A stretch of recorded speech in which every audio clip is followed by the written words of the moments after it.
Hello les guys, j'espère que vous allez bien, j'espère que vous passez une bonne semaine.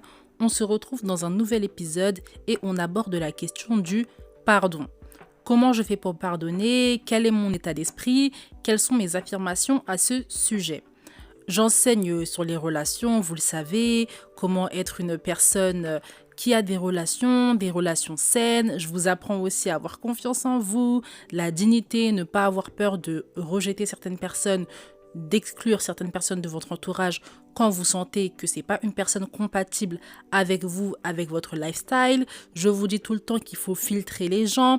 Tout le monde ne peut pas rentrer dans votre cercle. Je vous dis qu'à tout moment de la relation, vous pouvez laisser quelqu'un parce que cette personne n'a plus la même vision que vous. Cette personne ne vous correspond plus et vous avez vu des signes importants que ça ne pouvait pas continuer. En revanche, je ne vous mentirai pas, les amitiés ne sont pas linéaires. Et d'ailleurs, je vous prépare un épisode là-dessus. Donc pour ceux qui ne sont pas abonnés, abonnez-vous parce que l'épisode va bientôt sortir. Les amitiés et les relations de façon générale ne sont pas linéaires. Et pour que vous ayez des amitiés longues, des relations longues, le pardon est essentiel. Il y a des moments où vous allez vous sentir exclu, même si ce n'est la volonté de la personne en face.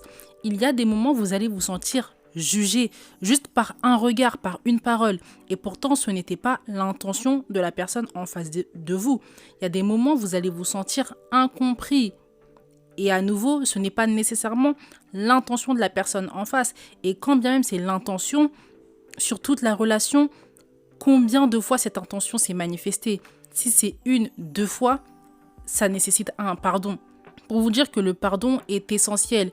Et les personnes en face doivent aussi vous pardonner de certains comportements parce que vous n'êtes pas parfait. Vous allez faire des erreurs, vous allez peut-être juger à certains moments, vous allez peut-être être méchant sur certains points. Pour vous, vous ne l'étiez pas pour la personne en face. Si, il y a des moments où vous allez peut-être exclure une personne, vous allez peut-être la faire sentir mal et le pardon de la personne en face de vous est nécessaire pour que la relation continue. Donc le pardon, c'est un thème très important. Je vais vous donner mon état d'esprit par rapport à ça. La définition du pardon également, c'est important. Mais avant ça, prenez le notebook. C'est important d'écrire surtout à ces sujets-là, des sujets qui sont lourds, des sujets qui sont importants et des sujets avec lesquels vous avez beaucoup de mal. Prenez de quoi écrire, mettez-vous dans un coin à l'aise. Une fois que c'est fait, on peut commencer l'épisode.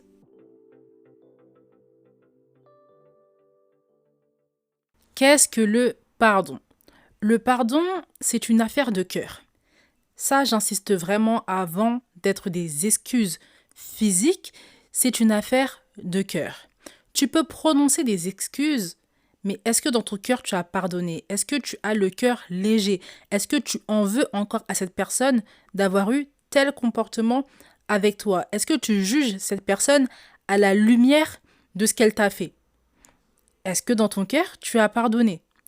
Ne prononce pas d'excuses si dans ton cœur, tu n'as pas pardonné. Également, le pardon, ce n'est pas nécessairement aller voir une personne et présenter ses excuses. Ça fait partie du pardon, mais avant tout, le pardon, c'est une histoire de cœur. Il y a des personnes où vous n'allez jamais les revoir, mais il faut apprendre à les pardonner parce qu'elles ont quand même un impact sur vous. Rien que la mémoire de ce qu'elles vous ont fait vous fait du mal. Et donc ça, il va falloir pardonner quand bien même vous n'aurez jamais l'occasion de revoir cette personne et de présenter vos excuses. Autre point, c'est pas parce que vous pardonnez que la relation dans le physique doit continuer. Les deux ne sont pas pareils. Il y a des relations que vous voulez qu'elles continuent, le pardon est nécessaire pour que ça continue, ça oui. Et moi je suis la première à vous dire qu'il y a beaucoup de relations que vous devez conserver notamment par le pardon. Parce que dans la majeure partie du cas, ça se passe bien. Dans ces relations-là, ça va. Mais dans des relations où il n'y a plus de fondation, tout a été détruit, il n'y a plus rien en fait à nourrir, on peut accorder le pardon sans se remettre ensemble, sans refaire un chemin ensemble. Ça, l'ayez bien en tête. Il y a beaucoup de personnes qui se bloquent pour accorder le pardon parce qu'elles pensent que pardonner, ça veut dire recréer une relation, recréer du lien. C'est pas nécessairement vrai. Donc ça, gardez-le bien en tête. Le pardon, c'est avant tout une affaire de cœur. Et le pardon est pour vous aussi. Vous en profitez. Le pardon, ce n'est pas libérer la personne en face de vous du karma. Ce n'est pas libérer la personne en face de vous du jugement de Dieu. C'est pas ça. Le pardon, c'est pour vous aussi, en fait. C'est pour que vous ayez le cœur léger par rapport à ça. Et qu'elle arrête également d'avoir autant de place dans votre cœur, autant de place dans votre âme.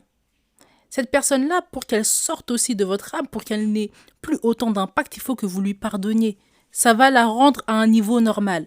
Quand vous ne pardonnez pas, vous accordez une place tellement importante à cette personne parce que vous vous posez des questions incessamment sur le comportement qu'elle a eu. Pourquoi elle vous a fait ça? Comment elle a pu vous faire ça? Mais vous avez fait tellement de choses pour cette personne. Comment ça se fait qu'elle s'est permis de vous faire ça? Quand vous vous posez des questions comme ça, vous donnez une importance incommensurable à cette personne-là. Et ça, on ne veut plus. Reprenez-vous, remaîtrisez-vous en accordant le pardon. Donc ça, c'était vraiment la première chose que j'avais envie de souligner. Le pardon est une affaire de cœur avant tout.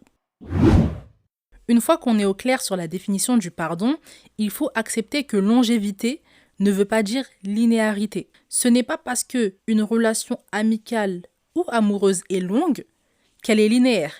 Il y a des désaccords, il y a des disputes, il y a des moments où tu te sens triste, il y a des moments où tu te sens seul, et c'est quelque chose qu'il faut accepter tant que dans la majeure partie de la relation, ce n'est pas ce que tu ressens. Si à 80% tu te sens bien, il va falloir accepter les 20% de négativité, les 20% de souffrance. Malheureusement, comme on n'aime pas souffrir, on a l'impression des fois que 20%, c'est énorme. Ce n'est pas énorme par rapport à la joie que la personne te procure, par rapport à la joie que la relation te procure, par rapport au bien-être, à l'amour que cette personne te donne. Avec ma meilleure amie, la relation c'est 100%. Dans 85% des cas, dans 85% du temps, je me sens bien. Donc quand il y a un temps, il faut que je lui pardonne, je me sens exclue, je me sens triste, je me sens seule, je le fais, je lui pardonne. Sans souci, parce que je sais que je me sens bien la majeure partie du temps. J'ai le bien-être, j'ai l'amour, j'ai tout. J'ai son soutien, j'ai sa personne, j'ai son amour, j'ai tout. Donc je vais me mettre dans des états pour 15-20%. C'est ridicule. Et ça, il faut vraiment que vous l'ayez en tête. Dites-vous aussi, pour vous aider, que vous n'êtes pas la seule personne dans cette relation. La personne en face va aussi se sentir exclue, triste, par moments jugée, même si ce n'est pas votre intention, mais elle va peut-être se sentir comme ça à certains moments. Et vous vous imaginez si cette personne-là, elle vous pardonne pas, elle garde tout dans son cœur. Vous êtes dans une relation avec une personne qui a nourri de la rancœur vis-à-vis de vous. C'est pas optimal, ce n'est pas bon pour qu'une relation soit saine. Donc vraiment, pour accorder le pardon, dites-vous que c'est quelque chose d'essentiel. En fait, ça va avec une relation. Et même avec une relation qui est saine, qui se passe bien. On pense en fait que le pardon doit beaucoup être accordé dans des relations où ça ne va pas. En fait, la solution d'une relation où ça ne va pas, c'est de se séparer de la personne. Ce n'est pas de pardonner incessamment. Parce que les fondations ne sont pas bonnes, il n'y a rien à nourrir. Mais dans une relation où ça va bien, le pardon doit beaucoup être accordé en fait. C'est dans ces relations-là que le pardon doit beaucoup être accordé et que la relation doit continuer. Donc après que le pardon, vous sachiez ce que c'est, acceptez que longévité ne veut pas dire linéarité. Une troisième affirmation que je garde à l'esprit par rapport au pardon, c'est que les humains ne savent pas ce qu'ils font tout le temps et ils ont eux-mêmes des blessures. Dans un podcast que j'écoutais à l'époque, il y avait l'autre qui avait sorti une situation qui était très intéressante et il disait qu'on se juge par rapport à nos intentions, mais on juge les autres par rapport à leurs actes. Si vous tenez compte de cette citation, vous jugez l'acte de votre ami, mais cet ami-là se juge par rapport à ses intentions. Qui a raison? Parce que lui va dire non mais c'était pas mon intention et toi tu vas dire oui mais c'est comme ça que tu t'es comporté. Donc c'est pour ça que c'est important quand vous pardonnez, dans le cas où vous avez envie que la discussion se poursuive, il faut parler. Il faut parler de ça pour que vous vous rendiez compte en fait qu'il y en a un qui se juge avec ses intentions et l'autre avec les actes. Vous vous mettez au clair, l'autre présente ses excuses, dans le meilleur des cas, et vous vous pardonnez. Donc on est très sévère avec les autres, on est très sévère dans notre manière de juger. Par contre, avec nous, on est assez light. Quand nous, on se juge par rapport à nos intentions. Tu as blessé quelqu'un, mais comme c'était pas ton intention, en fait, t'as rien fait. La réalité, c'est quoi? C'est que la personne en face, elle s'est sentie blessée. Donc tu as fait quelque chose, même si ce n'est pas ton intention. on est très sévère par rapport aux autres et par rapport à nous, on est assez light. Par rapport aux blessures également, ça prend beaucoup sens avec vos parents, ça. Il y a des comportements qu'ils ont par rapport à leurs propres blessures. Ils ont vécu dans certaines familles, ils ont vécu certaines situations, ils ont vécu certains traumatismes et le comportement qu'ils ont avec vous, c'est la résultante de ces traumatismes-là. Je ne dis pas qu'ils n'avaient pas la responsabilité de travailler sur eux, ils n'avaient pas la responsabilité de changer. Évidemment que si. Mais votre pardon ne doit pas se baser sur des si. Votre pardon ne doit pas se baser sur ce qu'il aurait fallu que ce soit. Votre pardon doit se baser sur ce qu'il s'est passé. Et vos parents n'ont pas travaillé sur eux, peut-être parce qu'ils n'avaient pas les clés, peut-être parce qu'ils n'en étaient pas conscients. Et donc vous, il faut que vous leur pardonniez par rapport à leur comportement. Ça ne veut pas dire acquiescer ce qu'ils ont fait, ça ne veut pas dire reproduire la même chose, ça ne veut pas dire devenir fusionnel avec vos parents, ça veut tout simplement dire alléger votre cœur. Prenez en compte les blessures intérieures des personnes en face de vous. Et dans le cadre d'une amitié, quand vous accordez le pardon, renseignez-vous sur le passé de la personne. Est-ce qu'on lui a déjà fait ça? Est-ce qu'elle s'est déjà comportée comme ça? Est-ce qu'elle a déjà vu des personnes autour d'elle se comporter comme ça? Et c'est pour ça qu'elle se comporte ainsi avec vous. Je vais vous donner un exemple. Un jour, ma meilleure amie, elle m'a rejetée et elle avait l'habitude de faire ça avec les autres. Donc du coup, elle s'est dit qu'avec moi, elle va le faire. Et quand elle a vu ma réaction, elle s'est rendue compte qu'elle m'avait rejetée. Et du coup, on en a parlé ensuite, le lendemain, on en a parlé, elle s'est excusée et tout.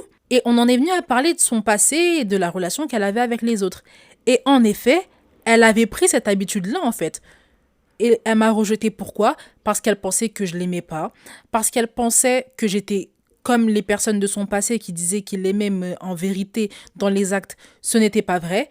Et donc, toutes les personnes qui l'ont aimé pour de vrai, toutes les personnes qui l'aiment pour de vrai, eh ben, elle les rejette parce que pour elle, on est en train de mentir.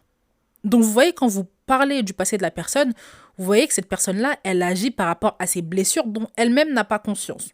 Donc, pour pardonner, ça, c'est important d'avoir ça à l'esprit, de vous dire en fait que la personne, en effet, elle est responsable, mais elle a des circonstances atténuantes.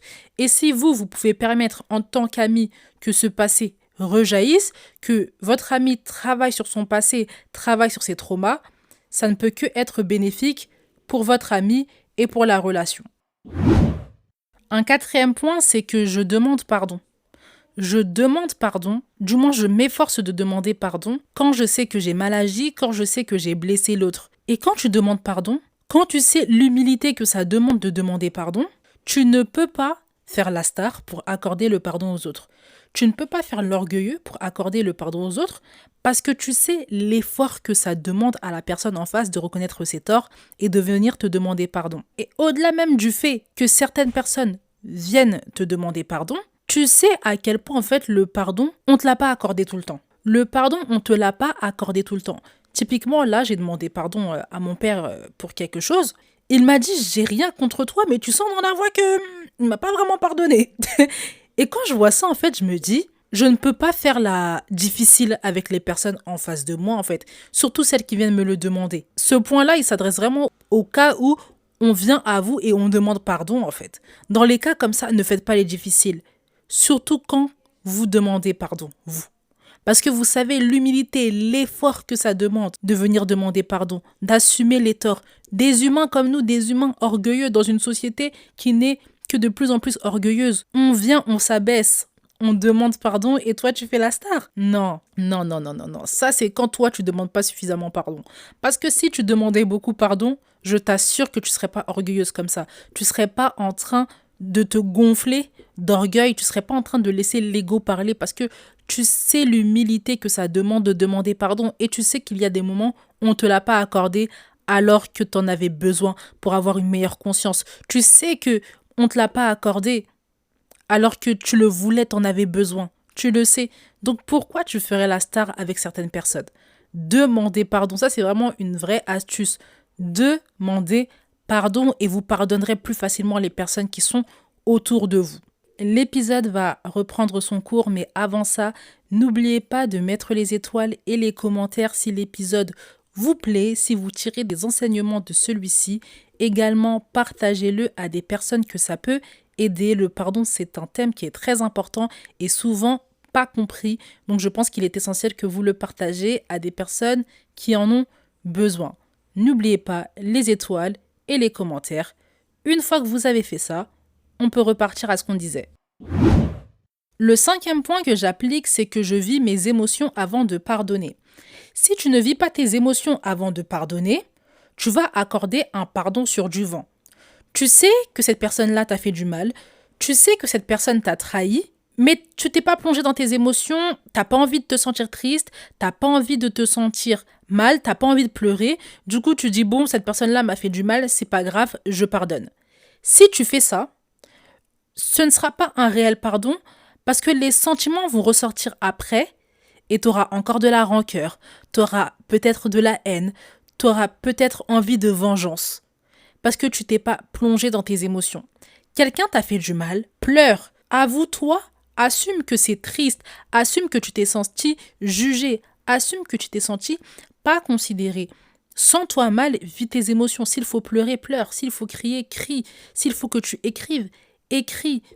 Mais vis tes émotions. Sens-toi triste. Laisse la colère monter. Que la colère ne te maîtrise pas, mais vis la colère pendant un temps en fait. Vis la colère pendant un temps. Une fois que ce temps-là est passé, tu accordes le pardon et ce pardon-là sera vrai parce que tu sais, tu pardonnes pourquoi. Tu pardonnes parce qu'il y a des émotions que tu ne veux plus revivre. Tu les as vécues, tu sais ce que ça t'a fait. Tu t'es pas menti en fait, t'as pas fait genre ça n'existe pas. Tu les as vécues et tu sais à quel point ça te fait mal, tu sais à quel point ça te détruit, tu sais à quel point ça te ronge. Et pour ne pas revivre ça, tu accordes le pardon. Pour que ton pardon soit réel, il faut que tu vives tes émotions. Typiquement, avec mon père, notre relation, elle s'est effilochée, ça n'allait plus, parce que il m'avait fait des choses que j'estimais toxiques, que je n'estimais pas bonnes. Pendant un temps, j'ai vécu mes émotions. J'ai vécu mes émotions, je me sentais mal, je me sentais triste, je pleurais, j'écrivais, je qualifiais les actes qu'il avait commis. Le jour où j'ai décidé que c'était beau, que je n'avais plus envie de vivre ça, j'ai accordé le pardon. Pour vous dire que si j'avais pas vécu mes émotions, j'aurais accordé un pardon, mais sur quoi? Un faux pardon, en fait. Un pardon parce que je sais qu'il m'a blessé, je sais que bon, il m'a rendu triste pendant un temps, je sais pas par rapport à quoi, je ne sais pas pourquoi. Je lui accorde le pardon parce que, en fait, j'ai la flemme d'avoir le cœur lourd, sauf que ton cœur va s'alléger pendant un temps, mais tu vas ressentir, en fait, réellement ce que tu aurais dû vivre il y a quelque temps. Et en fait, le pardon ne sera pas vraiment accordé dans ton cœur. Et pour éviter ça, il faut vivre ses émotions avant d'accorder le pardon, c'est très important. 6e point que je garde en tête, je cultive l'humilité, notamment en demandant le pardon. Quand tu demandes le pardon, tu sais les efforts que ça te demande, tu sais que tu dois laisser l'ego de côté, tu sais qu'il faut que tu t'abaisses, tu sais qu'il faut que tu reconnaisses tes torts, c'est quelque chose qu'on a beaucoup de mal à faire en tant qu'humain. Dès que tu arrives à le faire, tu sais que tu es en train de dépasser quelque chose, tu sais à quel point c'est difficile pour toi. Donc pour accorder le pardon, ce n'est pas compliqué. Également, comment je cultive l'humilité, c'est en me rappelant tout le temps que je ne suis pas supérieure aux autres. Ça, c'est vraiment quelque chose qui est très difficile pour moi, je vous l'avoue, parce que je pars du principe que je suis sage. Dieu m'a doté d'une certaine sagesse, surtout par rapport aux personnes de ma tranche d'âge, et je peux être tentée souvent de me gonfler d'orgueil, de me dire que je suis plus sage que les autres, que je prends de meilleures décisions, que ma vie va beaucoup mieux que celle des autres, mais je me rappelle tout le temps en fait que je ne suis pas supérieure aux autres. Je ne suis pas supérieure aux autres, je ne suis pas inférieure pour autant, mais je ne suis pas meilleure qu'eux en fait.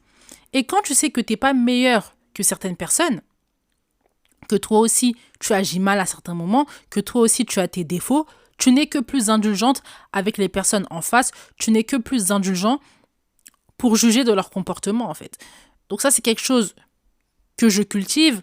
Également, ma religion, mes croyances, ça me permet aussi de me sentir normal parce qu'on insiste beaucoup sur l'humilité, abaisse-toi et tu seras glorifié, abaisse-toi et tu seras élevé. C'est très important en fait cette question-là d'humilité dans la religion et donc moi ça me permet d'être focus, de pas me sentir trop supérieur parce que je sais que je ne suis pas supérieur parce qu'on me le dit, mais également parce que il y a Dieu qui est au-dessus de moi. Donc je peux m'enfler d'orgueil vis-à-vis des humains, Mais il y a toujours une limite en fait. L'orgueil, c'est quelque chose qui est limité dans ma religion, dans ma croyance. C'est ce qui me permet de cultiver mon humilité en fait. Vraiment de ne pas me sentir supérieur aux autres, de me dire que j'ai certaines grâces qui m'ont été accordées, que j'ai eu la chance d'avoir été un peu plus sage que la normale. Maintenant, je vais pas humilier les gens par rapport à ça en fait. Je vais pas me sentir supérieur comme si en fait. Il va vite falloir se calmer. Ça, c'est quelque chose que je conserve en tête, que j'applique. C'est pas facile tout le temps, mais je m'efforce d'avoir cet état d'esprit-là pour ne pas juger avec sévérité les autres. À la fin de la journée, on est tous des humains, on fait tous des erreurs, on a tous nos défauts. Et si personne ne les accepte, ça veut dire quoi en fait? Le monde disparaît? Non. Et c'est surtout pas ce que moi, j'enseigne ici. Donc l'humilité, c'est très important à cultiver. Petit bonus. Le pardon, c'est quelque chose de lourd. Le pardon, c'est quelque chose qui vous demande du travail sur vous parce que c'est quelque chose de difficile. Moi, je vous parle de mon état d'esprit, mais je vous dis pas que j'accorde aussi le pardon avec facilité. Ça me demande beaucoup d'efforts, mais c'est ce qui me permet de pardonner aujourd'hui. Par moment, ce n'est pas le pardon dont vous avez besoin. C'est pas accorder le pardon qu'il faut, c'est juste laisser couler. Laissez couler parce que vous vous rendez compte, vous aussi, que vous jugez avec sévérité les autres. Des fois, c'est pas l'action de la personne en face qui est problématique, c'est votre jugement. Vous jugez avec trop de sévérité et vous jugez avec vos yeux. Si vous faisiez ça, ça voudrait dire ça. Donc, si la personne en face, elle fait ça, ça veut dire ça. Pas nécessairement. Pas nécessairement. Peut-être que vous, votre manière aussi de voir les choses est conditionnée par vos traumatismes, par vos blessures. Et ça, c'est quelque chose qu'il faut travailler. C'est pour ça que c'est important d'avoir les idées claires sur vos blessures intérieures, sur ce qui vous a piqué, sur vos traumatismes. Parce qu'on agit beaucoup à la lumière de nos traumatismes et on juge beaucoup les autres par rapport à ce qu'on a vécu. Alors que ces personnes-là n'ont pas vécu les mêmes choses que nous. Donc toi, ce que tu peux ressentir comme une exclusion, ce n'est pas nécessairement une exclusion. C'est juste que comme toi, tu as vécu plusieurs exclusions, avec ce cas de figure-là qui s'est manifesté dans le comportement d'une personne qui avait mauvaise intention, tu penses qu'à chaque fois qu'on te fait ça, c'est t'exclure. Ce n'est pas vrai. Ce n'est pas nécessairement vrai. Donc, travaillez sur vos blessures, travaillez sur vos traumatismes, posez des questions à la personne qui est en face également. N'ayez pas peur de discuter et vous allez bien vous rendre compte en fait que des fois, vous surréagissez et c'est pas nécessaire. Donc, le pardon, c'est pas de ça qu'il s'agit tout le temps. Des fois, il faut que vous laissiez couler. Des fois, il faut juste une discussion et on passe à autre chose. On arrive à la fin de l'épisode. J'espère que l'épisode vous a plu. J'espère que vous avez pu en tirer des enseignements. N'oubliez pas de le partager à des personnes à qui ça ferait du bien et à des personnes qui en ont besoin surtout. On se retrouve dans le prochain épisode. En attendant, on se retrouve sur mon TikTok. Je vous mets le lien en description. Prenez soin de vous. Passez une bonne soirée ceux qui m'écoutent en soirée et une bonne journée à ceux qui m'écoutent en journée. Bye!